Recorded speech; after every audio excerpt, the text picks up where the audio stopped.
عید کی رات کی اہمیت سے اکثریت بے خبر ہے۔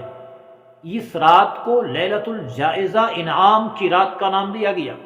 اللہ پاک مسلمانان عالم کو اس رات خاص انعامات سے نوازتا ہے، اور حدیث پاک میں میرے آقا علیہ الصلوۃ والسلام نے ارشاد فرمایا، من قام لیلۃ العیدین محتسبا، جس نے عیدین کی راتوں کو طلب ثواب کی نیت سے قیام کیا، عبادت کی، اللہ کو یاد کیا، تو نتیجہ کیا نکلے گا؟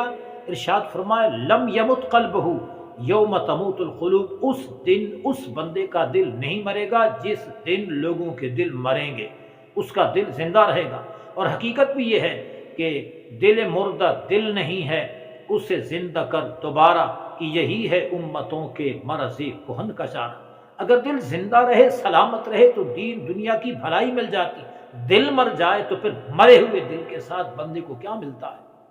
اور اس رات ہماری حالت یہ ہوتی ہے کہ ہم شاپنگ مال کا رخ کرتے ہیں، بازاروں مارکیٹوں کا رخ کرتے ہیں، وہاں پر شہروں میں بے حیائی کے مناظر سامنے آتے ہیں، عورتوں مردوں کا میل جول ہوتا ہے، کاندھے آپس میں ٹکراتے ہیں، اور بے حیائی ایسی کہ انسانی عقل دنگ رہ جائے۔